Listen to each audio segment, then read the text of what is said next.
And welcome back. You are watching For the Record on Cable 14. I'm your host, Larry Deani. And in this segment, we're going to be talking about the arts in Hamilton. And one of the indisputable factors about our city is that the arts have grown in importance and in number and in activity throughout the city of Hamilton. And we are wondering perhaps who is behind that. Well, we're going to meet some people who are key to fostering good things for the arts in our city. And we have an expert panel, and they are Stephanie Vey, who is the Executive Director of Hamilton Arts Council, Ilya Panassi, who is the Chair of Hamilton Arts Council, and Kevin Land, a board member of the same Arts Council as well. Welcome to each of you. Thank you. Thank you. And let's begin with you, Steph, because you are the Executive Director. First of all, let's talk about the name change, because we are now the Hamilton Arts Council. As of recently, I believe, we were Arts Hamilton. So what's the difference? The difference is that it's a twofold thing. We're trying to get back to the original name. When the Hamilton Arts Council was first founded, it was known as the Hamilton and Region Arts Council. And then they eventually changed the name to Arts Hamilton.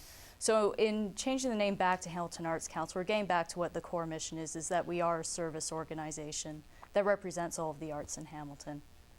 Okay, and so we have some core values, we have a core mission, we have a mandate. What would that mandate be again? Right now, our core mission is to advocate, communicate, and mediate on behalf of all of the arts in Hamilton. We're an umbrella arts organization that works on behalf of artists and arts organizations across the entire Hamilton region. And right now, our main priorities are to help connect artists with professional opportunities to promote their work, as well as to advocate on behalf of the arts and to bring attention to issues that affect the working lives of artists in Hamilton. All right, and so you're the day-to-day person that helps the organization reach its mandate, right? Yep, that's right. Ilya, on the other hand, you're the chair of the board. That's right. Yep. Which to me implies that you've got a day job as well. Absolutely. So what do you do? Tell us a little bit about yourself. Well, I'm with Upper James Toyota, so I sell cars on a daily basis, sell and service vehicles. Oh, okay, interesting. But obviously you have a passion and interest in the arts. Are you an artist as well? I'm not, but I have a sincere belief that arts in Hamilton are the way forward for our community. You can see it on James Street, just in terms of taking back the evenings and feeling safe and comfortable walking around at night.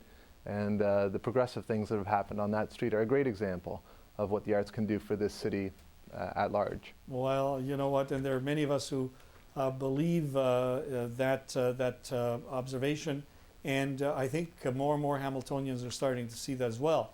So one of the things you do, because as Steph said, you're an advocacy group, one of the things that you do is advocate with City Council. Mm-hmm. What kinds of things are you asking the City Council to do for the arts in our community?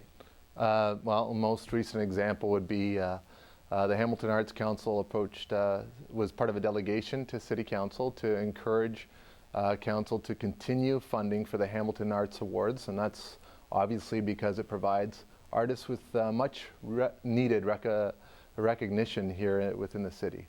So that was a big win for us. And how much did they give?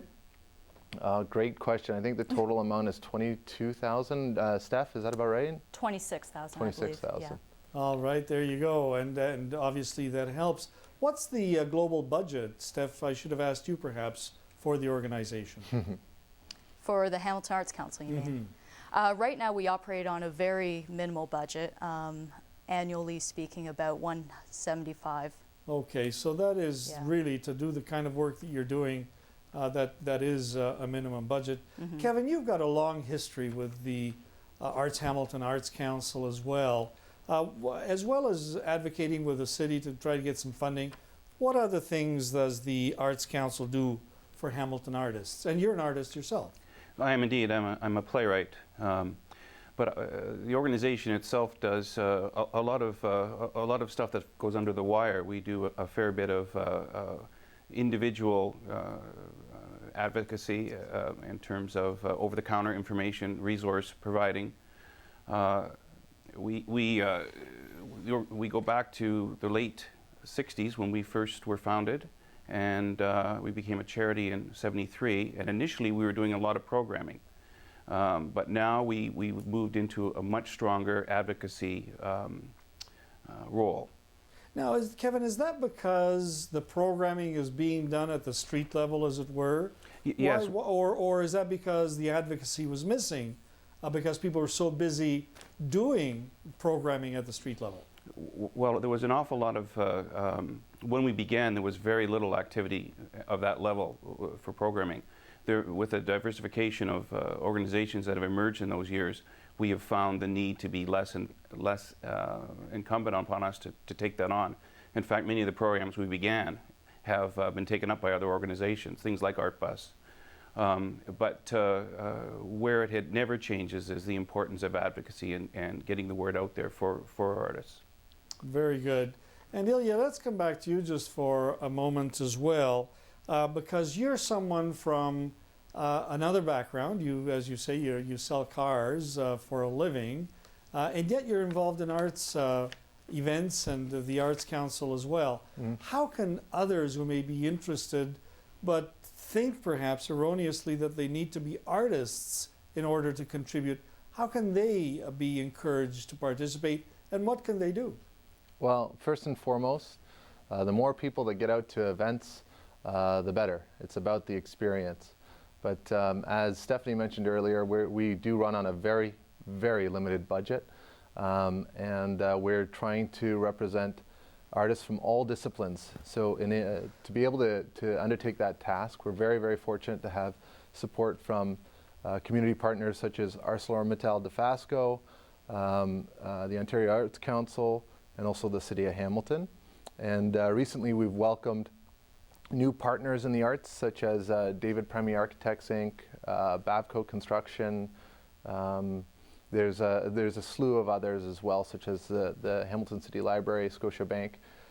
So really, we'd love to get more partners in the arts to help us to operate and to do the work that we are doing on behalf of artists here in Hamilton. In fact, you've mentioned some very important partners. Of course, Dofasco ArcelorMittal has been a huge contributor to the arts in this city.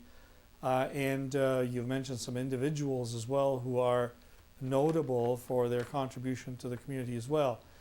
Do you also sell memberships? How can someone who maybe not be at that level but wants to participate and support in the purchase by purchasing a membership, what can they do?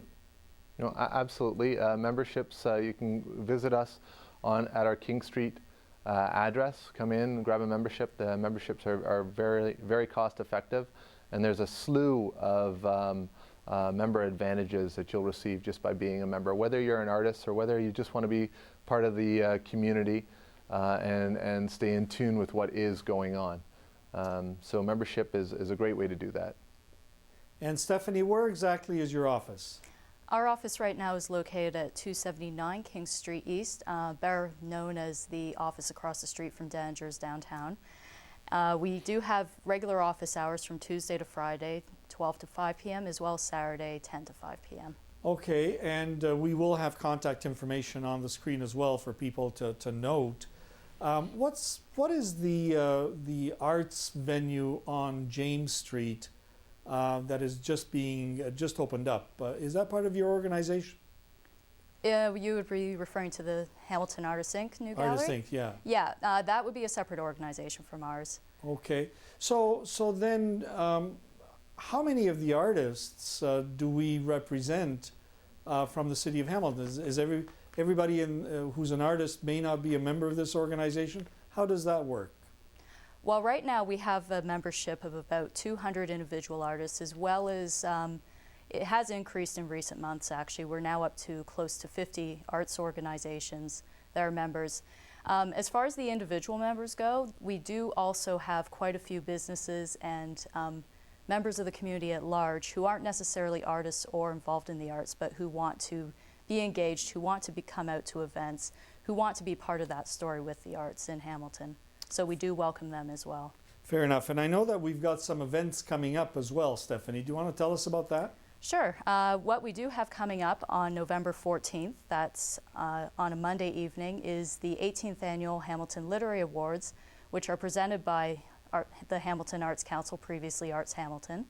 And that's going to be a great evening. We're going to be presenting awards in 5 categories to local writers who've produced really outstanding works in the last year. It's pay what you can admission, and everyone in the community is welcome to come out and celebrate some of our great Hamilton writers. And what date was that? That again was November 14th. November 14th, okay. And Kevin, last word to you perhaps. You've seen the ebb and flow in terms of the arts in this community. I don't think I'm wrong in saying that we're on the ebb side, on the surging side of importance and proliferation, and I think key ways of bringing the community forward. How would you assess the health of the arts in our community right now? It's radically different from when I began on the board in 2000. In the past 11 years, it's an amazing upsurge. You only have to go to certain areas like James North or Locke Street to see how much there is in small community celebration that reflects the bigger picture at hand. Well, listen, I want to thank you for being a part of our program today. As I said at the very beginning, the arts continues to be not only an impressive but an important sector in our community. We're very proud of that, and we're proud of the work you're doing, and so we encourage you to keep it up. Steph, good luck in your role as Executive Director.